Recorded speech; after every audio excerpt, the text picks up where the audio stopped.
Fala galera, amigas e amigos do Flamília da Nação. De La Cruz é prioridade no Flamengo. A gente vai explicar esse caso e dizer o porquê De La Cruz se transformou numa prioridade para o Flamengo em relação a contratações em 2024. Local para possível construção do estádio do Flamengo gera discórdia. Discórdia entre presidente e ex-presidente. Informações contrárias a ambos os lados, né? Uma parte diz que é impossível a construção do estádio ali no gasômetro, como era proposto e que foi usado de forma política. Gabigol na noite, o que a gente sabe, o que a gente pode trazer para vocês, e o Botafogo querendo tumultuar o campeonato, né? O Botafogo entrou com recurso de novo na noite de ontem para tentar jogar contra o Fortaleza, sabendo que não vai jogar, sabendo que é jogar para a galera. Enfim, quem está preocupado com isso, nós vamos explicar qual foi a intenção do Botafogo com tudo isso e trazer para vocês informações do nosso Flamengo aqui no nosso canal Flamília da Nação. Queria pedir a todos vocês, de verdade, para que deixem o like, inscrevam-se no nosso canal enquanto a vinheta roda, porque vai rodar a vinheta para você deixar o like e inscrever-se aqui no nosso canal. Roda a vinheta!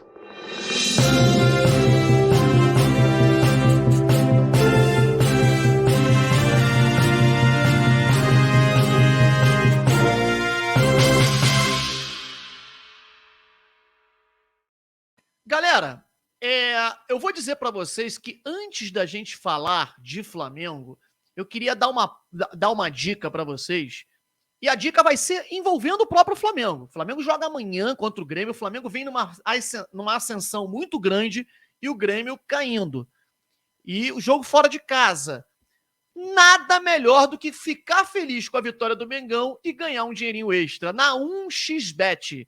A 1xBet é a principal, a melhor casa de apostas esportivas no Brasil e dá a você 100% de bônus até R$ 1.560. É isso mesmo, no primeiro depósito, obviamente. Para isso, você precisa colocar o código promocional que está aparecendo aqui embaixo na sua tela, está no primeiro comentário fixado. O código promocional é FlamíliaNacão1x. Galera, corre lá e faz agora, porque vale a pena. O cadastro é gratuito e depois, no primeiro depósito, você ganha em dobro. Os caras estão pagando para você apostar e ganhar dinheiro, não só com o Flamengo, várias apostas esportivas, mas eu dou a dica. Quem foi na minha, no jogo contra o Vasco, se deu bem. Comemorou a vitória e ainda faturou uma graninha extra.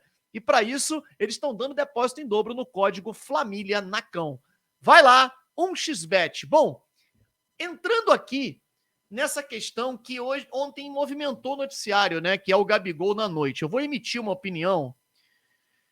Vocês sabem o quanto eu sou crítico a essa questão de vida noturna do jogador. Sou contrário a isso. Tenho pessoas que defendem e falam, pô, o cara tem vida social e tal. E eu concordo que tem a vida social desde um limite, né? Desde que se tenha um limite. Mas aqui eu vou fazer aqui, não uma defesa, mas trazer fatos para vocês sobre o que aconteceu ontem, o que tinha, o que eu vi, né, o que eu posso presenciar, o que eu pude presenciar e o que eu posso testemunhar para vocês. Ontem aconteceu aqui, exatamente na frente de onde eu moro, do outro lado da rua, para vocês terem uma ideia, no Geonesse Arena. Vocês vão ver que as imagens aparecem da Geonesse Arena, um local que eu frequento muito. Inclusive já fiz uma live aqui, fui para um show faltando 10 minutos para ele começar. O show começa na hora combinada, na hora marcada, e geralmente dura 1h30, 2 horas e termina e acabou. Não é aquela coisa de você ir para, como a gente critica, né? Num evento em que vai durar a noite inteira, a madrugada toda. Não é o caso. Um show do Felipe Ret, que foi gravação do DVD. Inclusive, meu filho estava querendo muito ir a esse show e, enfim. Só para você poder entender. Esse show começou 8 horas da noite. 8 horas da noite. 10h30 da noite o show já tinha terminado.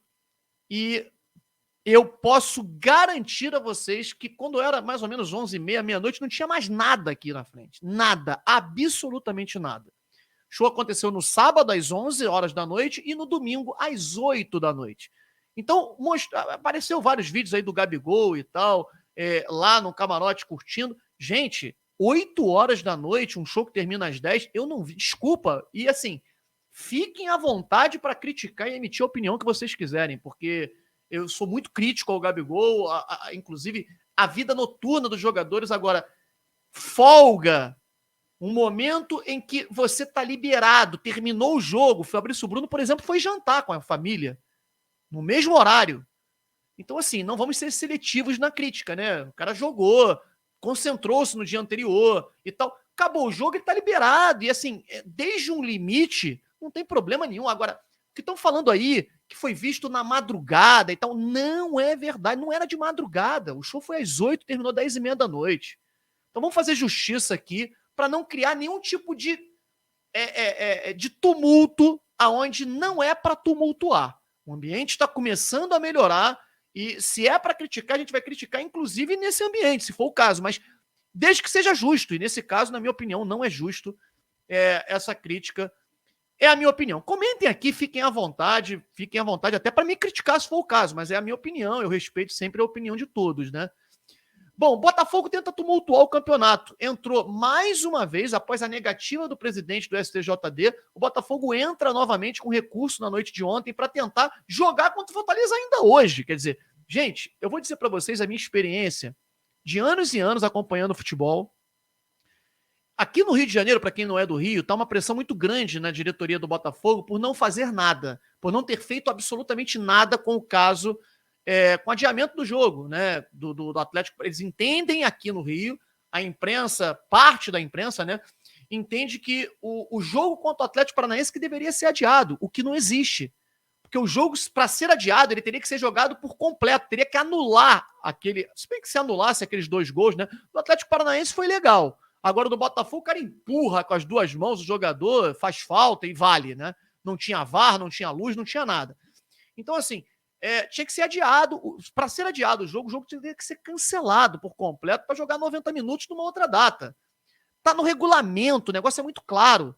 Teria que jogar no dia seguinte, às 3 horas da tarde, diz até o horário, o regulamento. O artigo geral das competições. Então, assim, não há o que discutir.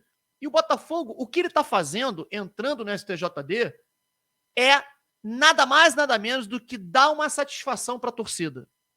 Só isso. A diretoria do Botafogo está sendo pressionada e eles sabem que vão ter a negativa, que o recurso será negado, mas entra assim mesmo para falar, olha, torcedor, a gente tentou, a gente fez o nosso papel aqui, olha, é teoria da conspiração geral, é tudo e todos contra nós. Então, é isso, é a cara do Botafogo.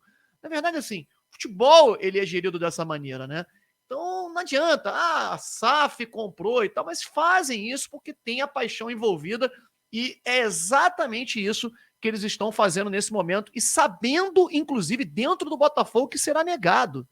Ponto final. Não tem jogo hoje, nada de Botafogo e Fortaleza e ponto. E o Botafogo que pague a conta de luz para poder ter lá no Engenhão a luz estabelecida para o próximo confronto. Senão vai ser adiado de novo, enfim, e vai ficar essa choradeira e o Flamengo tá passando e atropelando aí, eles estão ficando desesperados por conta disso. Bom, local para possível construção do estádio do Flamengo gera discórdia, né? A gente fez um vídeo ontem sobre esse assunto e, inclusive, foi tema, né,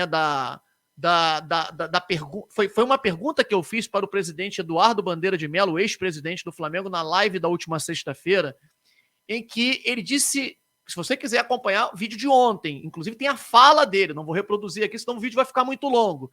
Ele diz o seguinte, que essa questão do gasômetro, ele já tem mapeado vários locais para a construção do estádio, ele e a equipe dele de oposição, e não vai revelar os locais, vai preservar em sigilo, porque, segundo ele, você, quando hoje anuncia um determinado local, amanhã o terreno vale 3, 4 vezes mais, mas que no gasômetro não será, porque ele já tentou esse terreno na época, e o terreno é totalmente impróprio, né, sobre vários aspectos.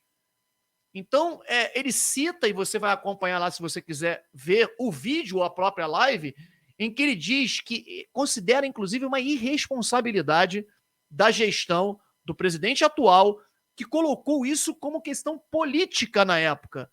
E muitos políticos também politizando isso, dizendo: o estádio vai sair lá e tal, eu posso ajudar. Pode ajudar onde? Até prefeito entrou na história dizendo que poderia ajudar. E, segundo o presidente Eduardo Bandeira de Mello, não é verdade.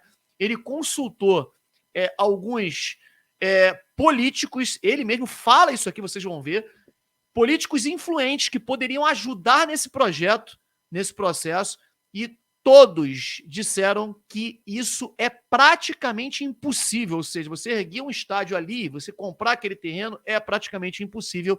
E aí eu pergunto para ele, vocês vão ver no vídeo que eu pergunto: presidente, então você pode afirmar aqui que a oposição ganhando, né, ou o Flamengo terá o seu estádio mais à frente, com a situação também, mas não será no gasômetro, teremos que avaliar outras possibilidades, outras alternativas. Então, assim, ele conclui, né, nessa fala de que não será lá. E isso fica muito claro aqui. A gente já vinha dizendo isso para vocês há algum tempo atrás, porque a gente se baseava numa entrevista que o próprio Bandeira tinha dado falando isso. Então, o que ele fala aqui, nesse momento, de forma exclusiva, a pergunta que eu fiz é me baseando, e eu falo na pergunta, que eu já tinha escutado ele falar sobre esse assunto. Enfim, qual é o local ideal para o Flamengo construir o seu estádio? Será que um dia a gente vai ter o nosso estádio próprio?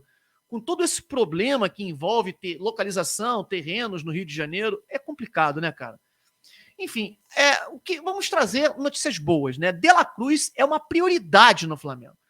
A gente ontem ouviu que o Botafogo fez proposta, chegou a 11 milhões de euros e tal. Gente, o De La Cruz, aliás, o Botafogo realmente fez uma proposta, procurou o Paco Cassal, né, que é o empresário do De La Cruz, e recebeu a mesma informação que o Palmeiras.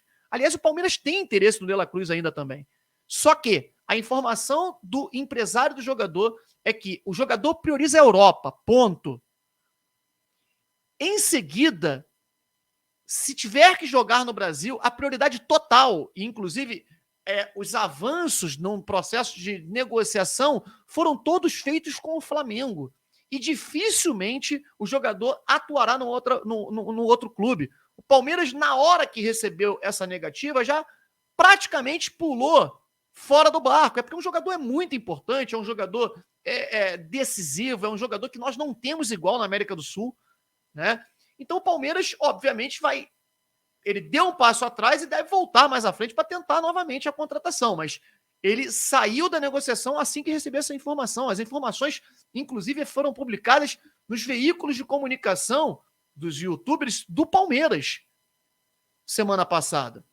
E o Botafogo hoje recebeu a mesma informação, falando com colegas botafoguenses, falou: cara, o cara garante lá que se vier para o Brasil é o Flamengo. Então, assim, o Flamengo trata hoje o De La Cruz como a menina dos olhos. É o jogador que entraria no elenco para ser titular. E tem que ser a contratação a ser efetivada em 2024. E o Flamengo se prepara, inclusive, para degladiar com clubes europeus. É óbvio que se entrar qualquer clube da Premier League, qualquer um, desde o primeiro ao 20º colocado, já era. Porque é um mercado muito poderoso. Né? É um campeonato muito atrativo e o Flamengo não consegue competir, talvez financeiramente até pudesse, mas pelo interesse do jogador em jogar na Europa. Agora, tirando a Premier League, talvez 2 ou 3 clubes espanhóis, o Flamengo não teria condição de competir, os 2 alemães, o principal da França e 2 ou 3 da Itália. Acabou. Os outros, o Flamengo compete de igual para igual. E isso é informação. O Flamengo vai buscar com todo o poderio financeiro a contratação do De La Cruz para 2024. Vai conseguir? Nós não sabemos. O jogador é do River. Existe uma multa contratual para ser paga caso o Flamengo não queira negociar com o River Plate. Agora, que é realmente a prioridade no Flamengo, e eu estou torcendo muito para que isso dê certo, isso é. De La Cruz viria para jogar no lugar de quem no meio-campo do Flamengo? Todo mundo está jogando bem, hein? E aí, você entende que seria a cereja do bolo para 2024, que nas mãos do Tite, De La Cruz seria espetacular? Gosta desse nome? Ontem, por exemplo, na live tinha gente falando: eu prefiro o Claudinho, enfim, cada um tem a sua preferência. Futebol é isso. E eu pergunto a você, deixa aqui o seu comentário Deixa também o seu like e não esquece, inscreva-se no nosso canal Flamília da Nação, no Resenha da Flamília, e agora também temos o canal de cortes do Flamília da Nação. Você não assistiu a live de ontem? Você vai lá no canal de cortes, você vai ver o resumo do que aconteceu na live. Pô, molinho agora, hein, cara? Um grande abraço a todos. Mais tarde, às 9 horas da noite, estaremos juntos para aquele papo maravilhoso aqui no Flamília da Nação. Um abraço.